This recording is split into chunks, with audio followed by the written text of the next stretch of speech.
one of my colleagues spoke to a lobbyist and said, what do you think about the Trump family enriching itself and all this, having to spend so much money lobbying the administration and the gifts and stuff. And the quote was, nobody gives a shit. Yeah. There's a sense that, well, this administration is open for business and we prefer dealing with them to the Biden administration.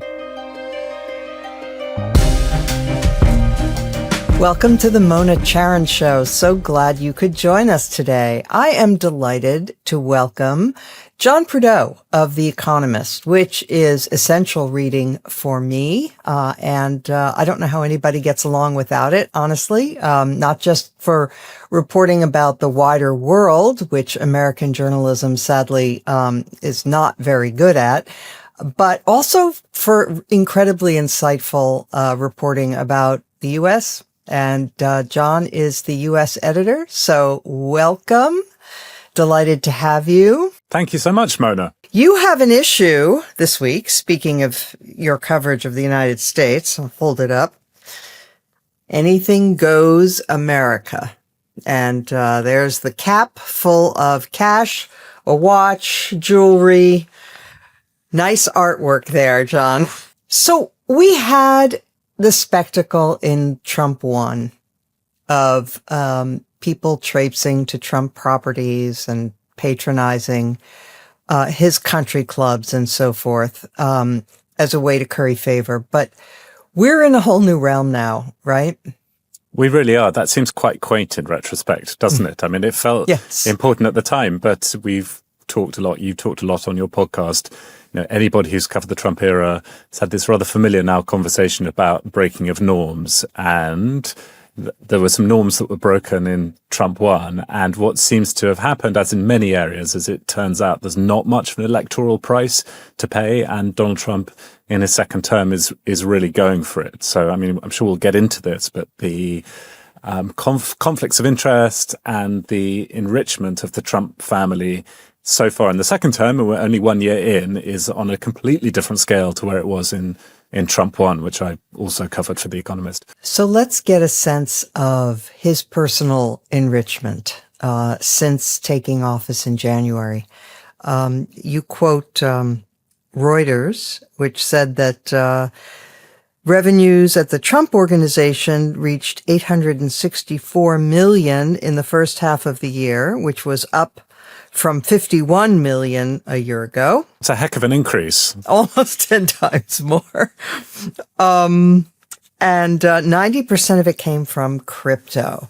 So, the corruption this time around is so flamboyant. It almost seems designed to cause the Trump apologists to have to blush.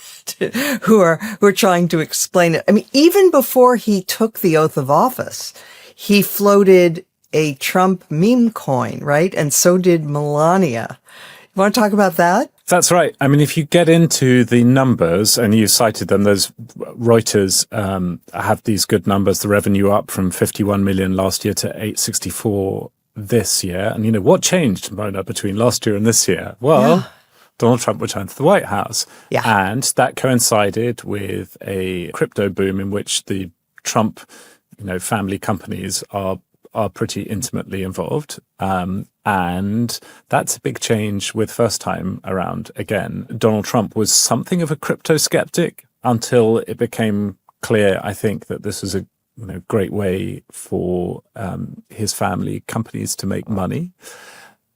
And what we have in Trump 2 is the spectacle of World Liberty Financial, the firm that is run by his sons, going around and doing deals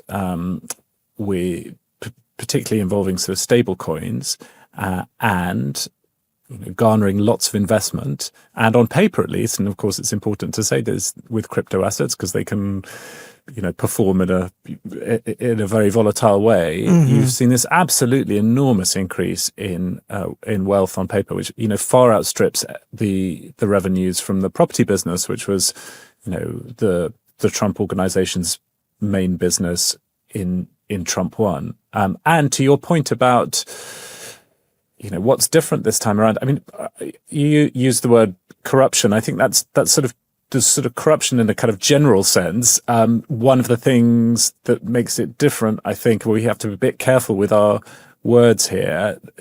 These are Donald Trump's companies benefiting. The crypto stuff is being run by his sons rather than him personally. I don't know how much difference that really makes in practice, because it certainly gives the impression of a conflict of interest. But part of what is so strange about this is it's all open, right? It's not, if you look back at previous political corruption scandals in America, generally the money is covered up, and this is all out in the open. And I think the president's made a calculation that either people don't care about this stuff, or that, it's not even that actually the ability to make money so fast is a kind of proof of a fitness to govern, in a sense. And so it's even a positive. But that's partly why we had the anything goes cover line. There does seem to be a sort of Cole Porter, all the old constraints have fallen away.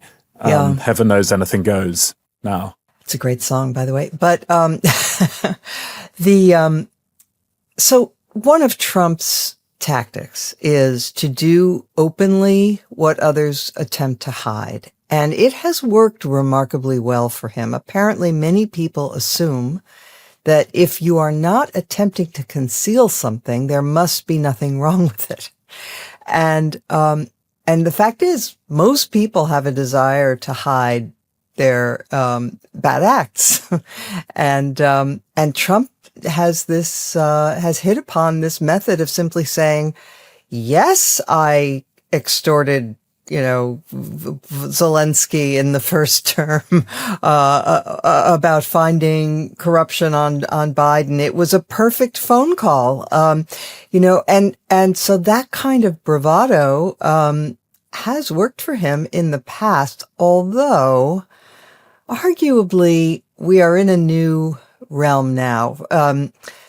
It's one thing for people to say, well, to pick up on your other point about, well, maybe, making all of this money serves him well. People think he's a successful businessman, and he's successful for himself, and he'll be successful for the country as well. But arguably it isn't really looking that way. I mean, when the president accepts a $400 million plane from Qatar, it's hard to frame that as anything other than self-dealing. When he is building, when people are complaining about the high price of groceries, something he promised to fix, and he's building a ballroom, a lavish ballroom in the place of the East Wing that he demolished. That is harder to explain away, or to say there's nothing wrong with it. I think people kind of may think there's something wrong with it. Well, this gets into, I think, bigger questions about attitudes to wealth in America and whether something has changed here. I mean, on the gifts, I had a fun time when I was researching the piece that I wrote for this package, looking back at presidential gifts received by various presidents. And, Donald Trump, as you say, received a 747 from the Qataris, which will go to his presidential library. So it's not necessarily a gift personally to him. And, the Swiss government gave him a gold bar worth $130,000. Again, it will go to the presidential life. So, there has been this practice for a long time of gift giving. But if you and I both have been to enough presidential museums or libraries to know that essentially foreign leaders give the president of America, even the US president, who's the most powerful man in the world, a lot of tat. And then it gets displayed in these cupboards. Donald Trump sort of tat is next level. And if you go back and look at some of the gifts that Truman received when he was president, they're so sort of sweet by comparison. He got one of the things he received was a book about the economic development of Kentucky, and at some stage, some senators from Alaska gave him a salmon. It was that kind of thing. I assume the salmon didn't go to the Truman Library. No, I hope that was consumed. Otherwise, it's sort of smelling in a corner somewhere. But on the Trump gift giving, I mean, it just does look very much, even though these are not gifts to him personally, it does look very much like a way to buy favor. And the Qataris I think, are now having their fighter pilots trained in Idaho, and the Swiss got some relief from tariffs. And now you can never say that, A happened and therefore B was a consequence, but it certainly creates the perception of a conflict of interest, and that you can kind of buy Donald Trump's favor. And just to your point about the ballroom and the gifts, if we were having this conversation pre-2016, I think we would both be saying this is politically suicidal for the president to be behaving this way at a time where cost of living is such a big electoral issue. And I don't think it's helping Donald Trump, but it's certainly not hurting him as much as you would expect it to hurt any normal politician, I would submit. I mean, can you imagine other presidents doing this and not getting killed? No. But then again, it's a whole new world. The Overton window and all that has been moved. But let's talk for another minute, though, about the crypto thing, because, there is an emoluments clause in the U.S. Constitution that forbids presidents and other high officials from accepting gifts from anyone, but in particular the founders are worried about foreign corruption. One thing you were saying, it's all out in the open, which much of it is. But the thing about crypto is that bad actors, anyone, anywhere in the world can put money in the president's pocket with crypto without anyone knowing, right? No, that's right.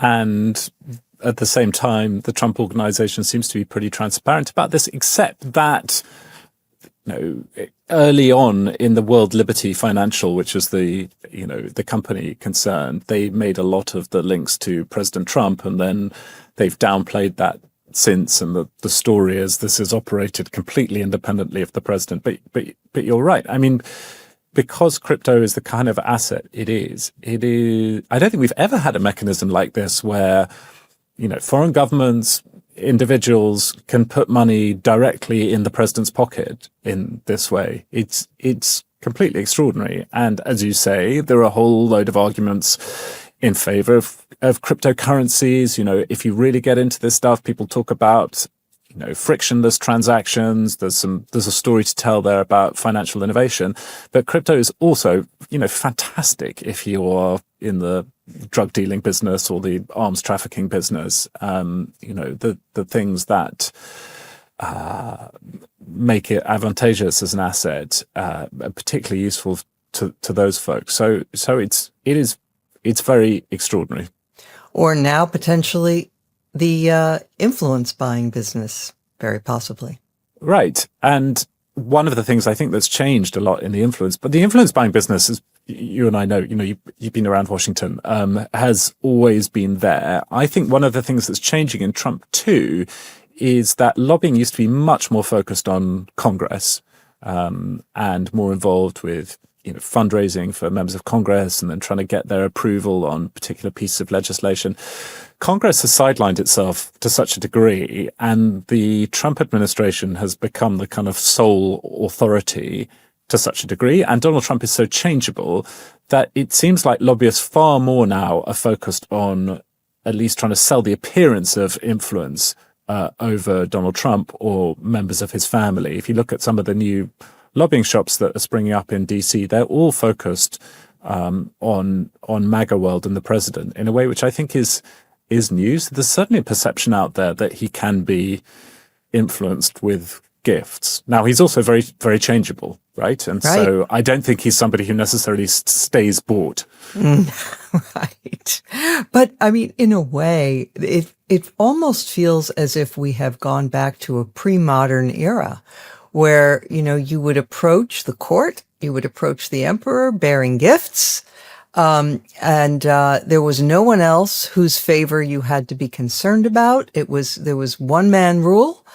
And so you would devote all of your efforts and attention to, placating him or, whatever.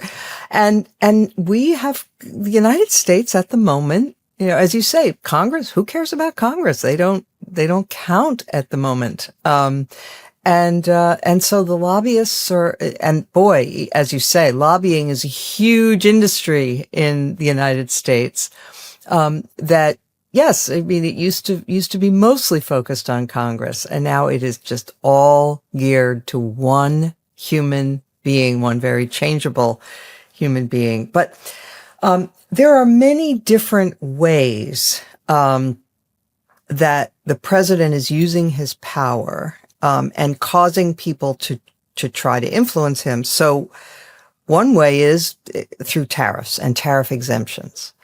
I think you mentioned the Swiss who came to see him in the Oval Office, and they presented him with that gold bar and a Rolex watch, and maybe they threw in some chocolates. I don't know. They had the good sense to leave the cuckoo clock behind. They knew he wouldn't go for that. Yeah, well, there was that old joke about, Germany has been a warlike nation, but it has given us Goethe and Beethoven and Freud, and the Swiss have been peaceful for 400 years and have given us the cuckoo clock. But which is completely unfair to all concerned. Any Swiss listeners, just discount that. Yes. So the Swiss show up with bearing gifts. And the next day, the tariffs on Switzerland are reduced by half. So he is using this tariff authority, which, as we speak, remains unclear as to whether the Supreme Court will uphold his authority to do this. But for now, he is imposing and withdrawing tariffs in a completely whimsical fashion, depending on who is the last person to whisper in his ear. Yes, the tariffs policy is a mess, and as you say, he's very changeable. I think it's a great policy for him. He enjoys it so much because I think the president likes to create situations where he has leverage over people and where he can behave in unpredictable ways, and tariffs give him that authority. So I wouldn't be surprised if the Swiss annoy him next week and the tariffs go up again. I mean, I'm like you, waiting to see if the Supreme Court curtails his authority there to some extent. I mean, he is using a very expansive definition of emergency powers, and the justification for having tariffs is that there's a national security emergency, and it's quite to your point about the Swiss being neutral and making their clocks. It's kind of hard to see how Switzerland could be a national security threat to America. But far less Canada, far less our friends to the north. And I expect the Supreme Court will do something on that. But then the Trump administration will come back with various other authorities, yes, where it will cite in order to keep that tariff policy in place. I mean, it'd be really interesting to see what happens next year, whether this all settles down a bit. I think the president's ability to sort of shock everyone by suddenly wrapping tariffs up by 50%, I think that is a sort of diminishing returns strategy. And, maybe the optimistic version here is that we settle on some level of tariffs which are higher than they used to be, but not punitive. And crucially, American businesses and people trying to sell to America get some sort of predictability back. But it's worth noting, just for the history books, that not only does the argument that the Trump administration is making about the emergency tariff powers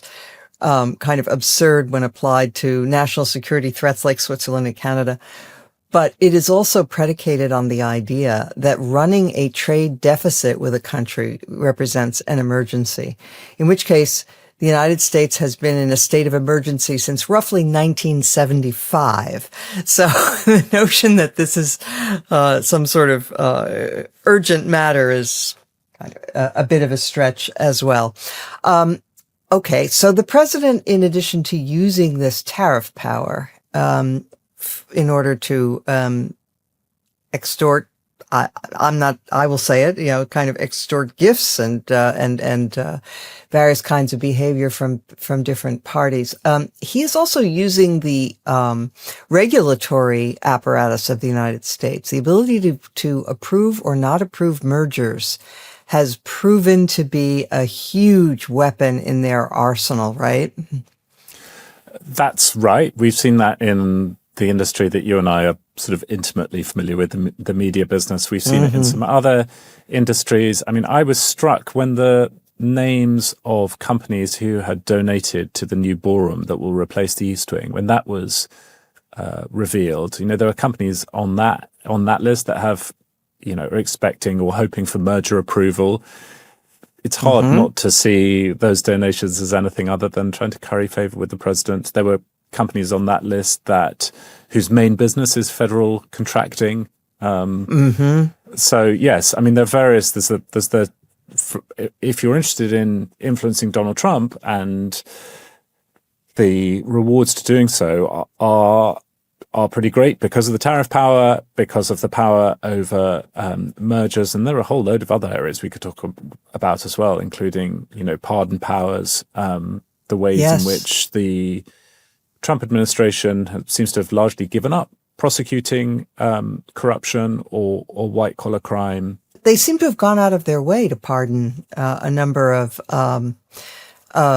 corrupt leaders and or corrupt businessmen, almost as if to say, we're for corruption. Yeah, it's hard not to read it that way. I mean, when I'm trying to make sense of it, what I think is that Donald Trump, he's somebody who I think sees himself in the center of every story. And so because he feels that he was unjustly accused of behaving in a corrupt or a criminal way, other people who've also had similar accusations, they must also have been wronged. And also he likes people who say nice things about him. And so I think that helps to explain why somebody like Rod Blagojevich was pardoned. But there's the two things. There's the pardons of corrupt politicians by Blagojevich, and that Blagojevich, I mean, you remember that case. That was the most flagrant political corruption, but one of the most flagrant acts in the 21st century. For our younger listeners, he was selling the Senate seat that had been vacated by Barack Obama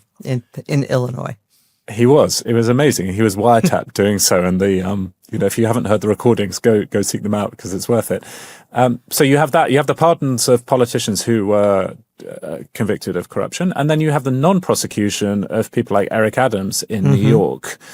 So that's a double sort of anything goes signal. At the same time, I think you probably would. I don't think this is an equal opportunities. Everybody can do what they want. I suspect if there were good cases to build against, say, Democratic governors of states, those would be pursued. It does seem like, different justice for supporters and opponents.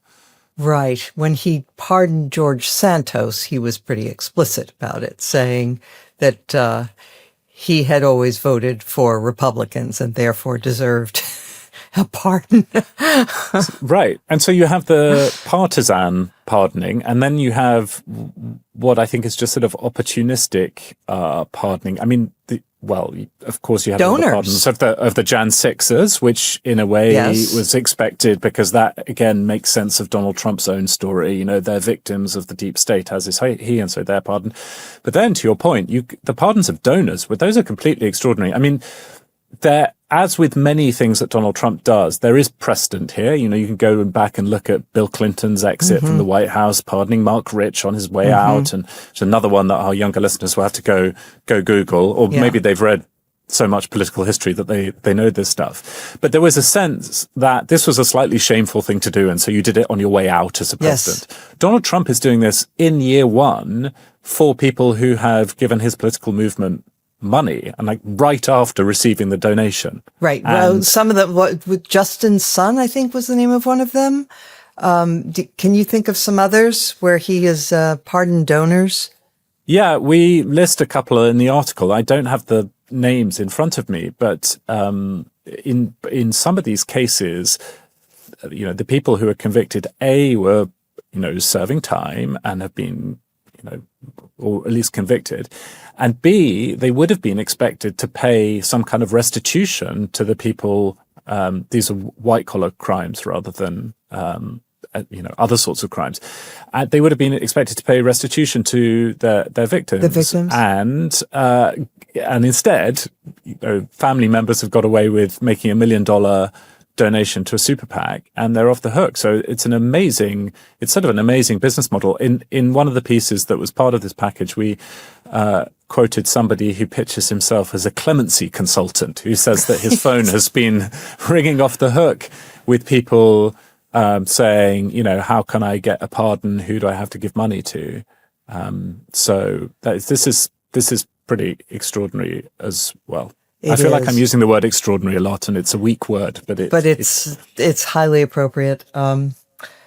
Let's talk for a minute, though, about one of the things that is so hard to tease apart in the Trump second term, which is, how does one know when he is making foreign policy, how much of his rationale is for the interests of the United States and how much is to line his own pockets? So in the articles, you mentioned the Vietnam situation where there was, I guess he wanted to open a golf course or something in Hanoi. And then, he was negotiating about the tariff rates based on the kind of deal he could get for real estate. And he did the same thing in a number of countries. One of the worst examples of this, I think, is his policy towards Pakistan, which is very hard to explain, except for the idea that the government of Pakistan managed to kind of woo him with the promise of various kind of cryptocurrency opportunities. I mean, to recap, America's strategic relationship with India is of huge importance. India is the most populous country in the world. Its economy is growing fast. Pakistan's economy is a sort of cereal basket case. The country is a disaster on many levels. Donald Trump seems to have taken the side of Pakistan against India, really annoying Narendra Modi, India's prime minister, and leaving various, kind of Indians sort of in despair about the state of the relationship between those two countries.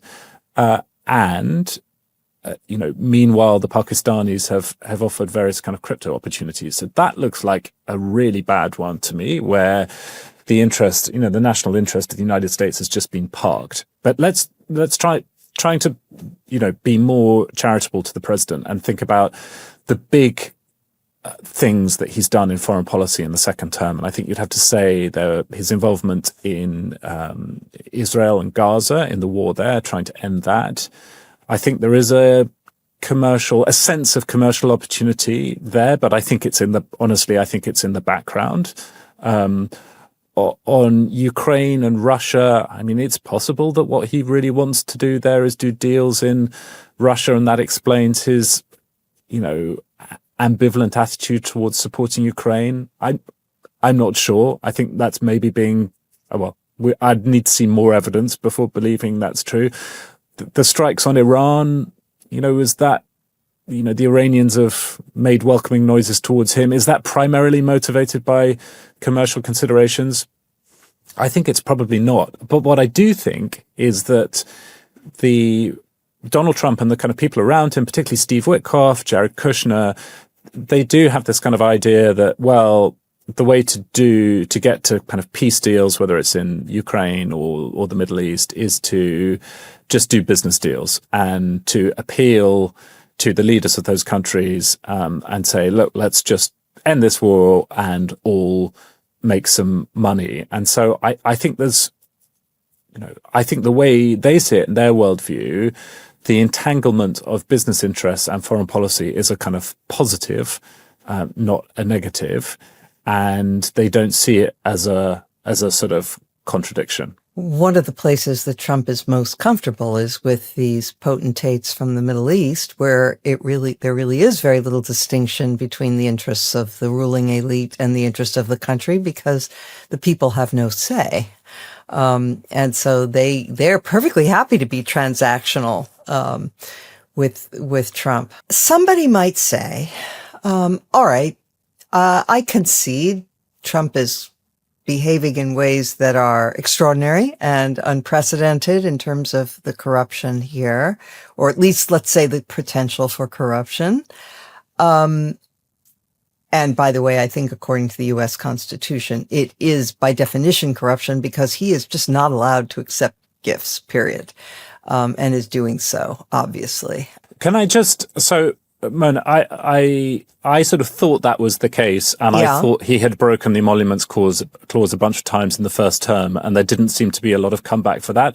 And the defense would be, well, these are not gifts to me, they're gifts to the office, and there's a process for recording those gifts, and when I leave office, they will go to my presidential foundation and not to me. So I don't break the emoluments clause. That is an argument. I don't think it's a particularly strong one, considering that he gets the use of these things, and especially the plane, which becomes basically he can still fly around in it, even when it's the property of the library. I think it's a stretch to call that not a gift to him. But the crypto contributions, though, I just don't see how that can be called a gift to the library, whatever, because it's untraceable. It's all, and money is fungible. So I don't know. Yeah, that's interesting, though, because I don't think that's even presented as a gift. That's just, it's a business transaction. A business transaction, yeah.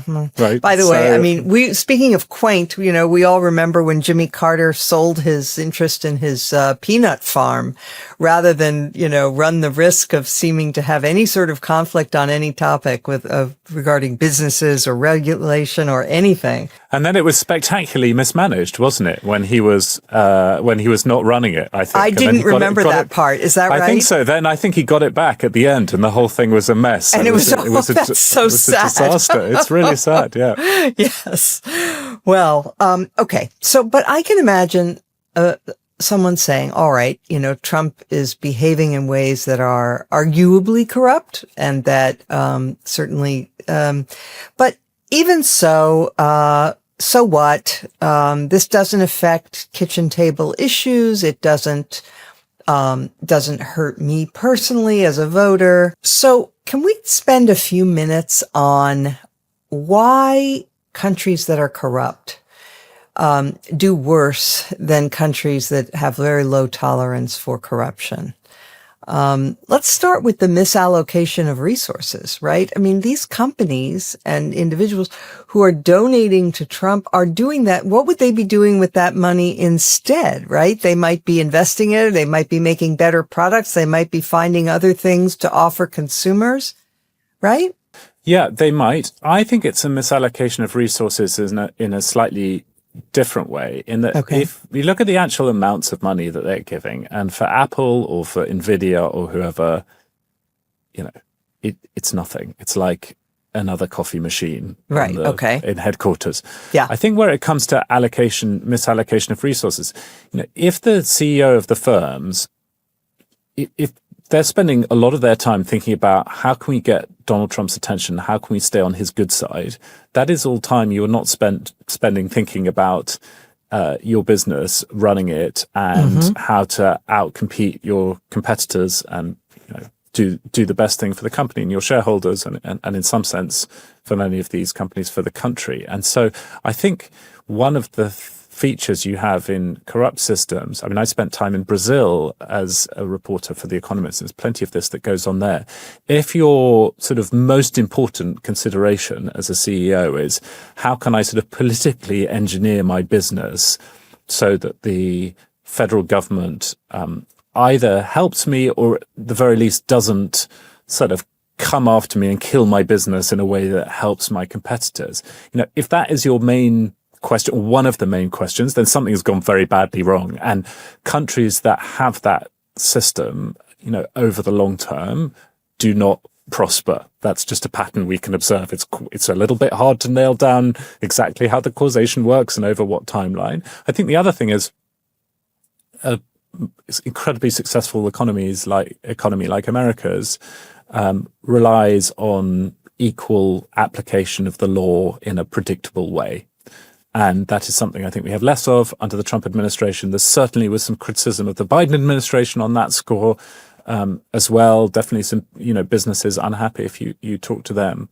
But so I think it's those two things. In a funny way, it's less the money is important, but it's almost a symbol of the thing. It's not like it's going to damage the bottom line of these companies to fund the new White House ballroom. No. It's the having to spend so much time on sort of political engineering, and it's the having to worry about, well, we can sign this contract, but will the White House sweep in some unpredictable way, or even unfairly prosecute us because we haven't played nice politically. So those are the things that I worry about for the economy. But that's damage that shows up over quite a long time. I mean, I was really struck in the piece that we wrote. One of my colleagues spoke to a lobbyist and said, what do you think about the Trump family enriching itself and all this, having to buy, having to spend so much money lobbying the administration and the gifts and stuff. And the quote was, am I allowed to swear on the podcast? Yes.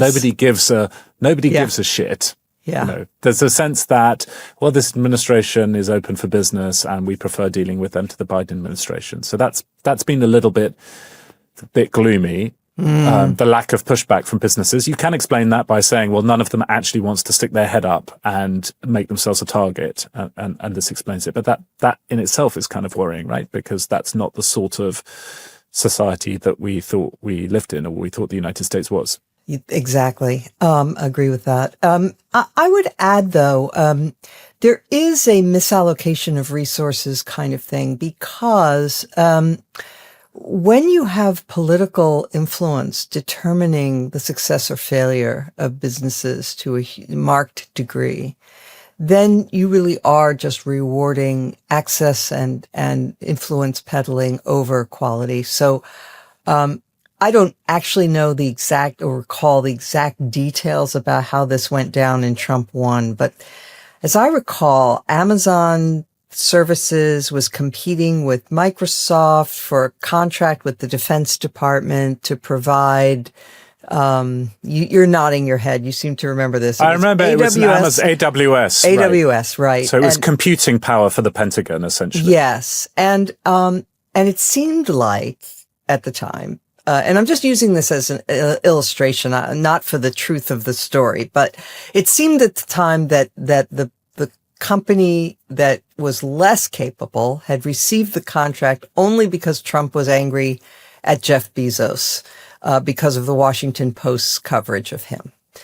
And even if that's not how it went down, the fact is, when those kinds of decisions get made that way, it is counterproductive for the overall economy's success, right? Yes, I completely agree with you on that. I mean, again, having spent a bit of time in emerging markets, you want businesses to be focused on their products and their competitors and their shareholders, and not on the behavior of their own governments. Yeah. So I completely agree with you on that. And I just think, again, even in the AWS example with Jeff Bezos, it might be true or it might not be, but I think most companies are behaving at the moment, big companies in America, as if that is true. They are. You only have to look at the things they say about the president and the way they parade at the White House, and the presence of all the tech titans at the inauguration earlier in the year, and the difference between. Do you remember there was that moment in Trump 1 after Charlottesville where the members of his business advisory council all resigned en masse? Yes. Okay, we haven't had a moment quite like that in Trump 2. No. But it's very, the behavior of business leaders is very different in Trump 2. Yeah, on the contrary, not only have we not had a moment like that, we, as you say, at the inauguration, we had that famous tableau of all of these tech oligarchs lining up to express their fealty. And look at the list of donors to the Trump ballroom, the White House ballroom. And it's a who's who of billionaires. So okay, let's talk about one other aspect of corruption, what it does to a country, because there's another factor that's important for national success, and that is some level of trust. If people have high levels of trust in one another, economies tend to thrive. Lower levels of trust is not conducive to a good economy. And one thing that happens is, if people have a sense that, and this is so ironic because part of what Trump ran on the first time and the second time was this whole idea of drain the swamp and I will fix it and so forth. But and the system is rigged, right, was one of Trump's favorite memes. But if people really do think that it's rigged and that everybody is just out for themselves, then there's like a cascading effect, or can be a cascading effect of people thinking, well, I don't want to be the chump who's abiding by rules when all those more powerful and prominent people aren't. I agree with you 100%. I mean, one of the things, though, I would say that I think is a bit of a paradox about America, looking as an outsider. I mean, I've been covering America for The Economist since 2013. So I have a funny British accent, but my kind of brain is in America. And for the whole of that period, and with a greater intensity since 2015, 2016, this great country has been locked in this kind of partisan fight. And if you are a political reporter and spend lots of time talking to people, particularly the sort of people who are really into politics, if you go to report on primaries or go to Trump rallies or Harris rallies, people really, I don't need me to tell you this, people really dislike the other side with an intensity that in a way is quite shocking given how nice 99% of Americans are, in my experience. And I say this as somebody who's, traveled around, most of the states and just, get invited into people's houses for lunch and that kind of thing, because people are kind to strangers and foreigners in your country. That to me just in a way doesn't fit with the other thing that you know about the American economy, which is it's hugely successful and that people trust each other enough to do business. They know that, if they enter into a kind of commercial arrangement, they will get paid. And if they don't, the law courts will sort it out. And so there's a strange way in which, if you just pay attention to politics, America looks like a very low trust society in which, half the country hates the other half and they won't have anything to do with each other. And actually, they don't just hate them, they think they're a threat to their way of life and in some senses to their families as well, when you start talking about the politics of guns and other things. And yet, at the same time, you don't see what you see in low trust societies, which is that, people can't enter into contracts with each other and the kind of wheels of commerce cease to grind because there's so little trust. So I don't really know. I mean, you might have a better idea than me. I don't really know how to fit those two facts together, only to say that America seems to be able to have a very toxic politics, which consumes a lot of bandwidth, and still people basically trust each other enough to do business in a very successful way. And that those things should contradict each other, but they coexist. It's interesting. I mean, although, sometimes you wonder to what degree, and it's impossible to know this, you can only really know it in retrospect, but how much of that is like a cut flower culture? We're still enjoying the benefits of when a flower is in the ground and it's being nurtured by the soil and the nutrients and the water. It can grow. Once you cut the flower, it still looks beautiful for a few days in the vase, but eventually a cut flower dies if it's severed from its nutrients. And you do wonder whether we have severed our tie to the things that have made us strong, and that eventually we'll see that. I hope not. So on that theme, actually, let's consider that, because you raised this right at the beginning of our conversation, and I do think it's helpful for how to think about the way the fans of Trump, and it's also important to remember that a lot of people voted for him who are not part of his base. Lots of people thought that they were just going to get a better economy and a more secure border, but don't really approve of him. But to the degree that people like and admire him, I do think that there is a distinction that many Americans would make, and maybe starting to make, about Trump, which is it's one thing to say this person has been a success in their private life. And I admire that. And he's a businessman and he knows how to get things done. And the other idea, which is that Americans have a native hostility toward politicians getting rich. They really think that a lot of people come to Washington who didn't have money and then profit off office holding, and that they really hate. And so when Trump is quadrupling or quintupling or whatever it is, his personal wealth through being president, that may be crossing a line for voters that wasn't crossed when he was a private citizen. I agree with you in a theory. I don't see it in the polling numbers yet, though his polling numbers have taken a dive recently. I remember in 2016 going to Trump rallies and talking to people who were going to vote for him. And a thing you would hear quite often, as you say, was, well, I like that he's so rich because that means nobody can buy him. Right. You know, these politicians, they go to Washington, they get rich and they don't represent us. But Donald Trump's so rich, he doesn't need to do any of that stuff. He's kind of incorruptible because he's so rich. And, you know, the story in the second term, I do think looks different. On the other hand, he doesn't have to run for re-election, right? So how much does it matter? Again, you know, the past 10 years has been an education in how much the world has changed and how poor a guide history sometimes is. I think if you looked at most of American history, pre-Donald Trump, you would conclude that any politician doing what he's done in office in the second term, from a point of view of family enrichment, would get absolutely destroyed in opinion polls. And yet partisanship just puts a floor under his approval ratings, I think. And so we haven't seen the kind of catastrophic collapse that you'd expect. But I do think that come the 2028 presidential debates, you know, the Republican nominee is quite likely to be somebody who's worked very closely with Donald Trump, and the Democratic nominee will try and pin all this stuff on that person. You know, you were a member of an administration headed by a guy who got rich, you know, while he was president and because he was president, and you stood there and you did nothing. 100%. I would also say, though, on the point about there's been no catastrophic collapse, in the case of Trump, unlike any other president that I can think of, maybe ever, I don't think it's possible for him to have a catastrophic collapse because he has a loyal cult.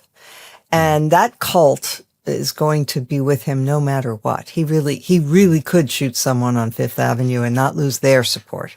And so that is a floor in his case that is much higher than any other president has ever had. But that doesn't mean that he couldn't be that he couldn't be discredited with a big chunk of the rest of America. So, if he collapses, it will be down to that level, right? Which would be, for him, a total collapse. Say he gets to 30% popularity. That's his core. Right. And we're seeing he's not that. Oh, you've got a visitor who's really enhancing the podcast. That's great. That's Ike. No, I love that you have a dog called Ike. That's great. Yes, it is named after the president. That's it. What a great thing to shout in the park. Come here, Ike. And also a great president. I agree. I think Donald Trump is about close to that floor right now. I mean, his approval rating it's getting there.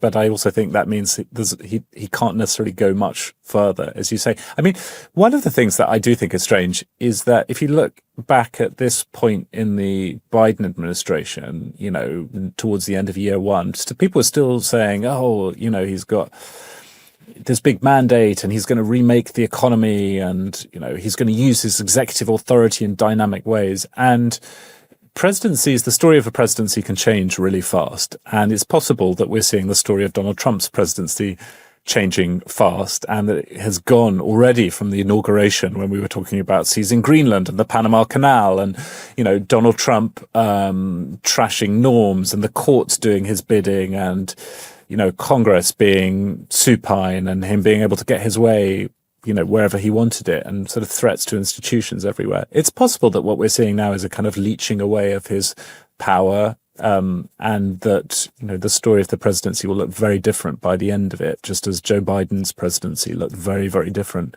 at the end of it compared with how it did at this point in year one. That is very possible. Plus, we don't know what fate has in store in terms of unexpected events either. So that too could very much affect the way we will look back on this presidency. John, I am so tempted as a faithful listener to Checks and Balance, which is the podcast that you do for The Economist. As a faithful listener, I'm so tempted to end with a quiz. But since I didn't think of this until just this minute, I don't have a quiz for you, but I will That's a relief. But I will ask, whether you say you've been here since 2013. I do hope you plan to stay and that The Economist is not going to send you off to become, I don't know, the expert on Argentina or something. Yeah, exiled to Mongolia. It depends if I play my cards right. I mean, I moved back and forth between London and the US, but since 2013, I've been focused on America. One of my children was born in Washington. Oh. And so I'm a big admirer of the country and find it constantly fascinating. So I hope I'll get the privilege of being able to carry on doing journalism about America. Excellent. Well, thank you so much for joining me today, and we hope to have you back. Thanks, Mona.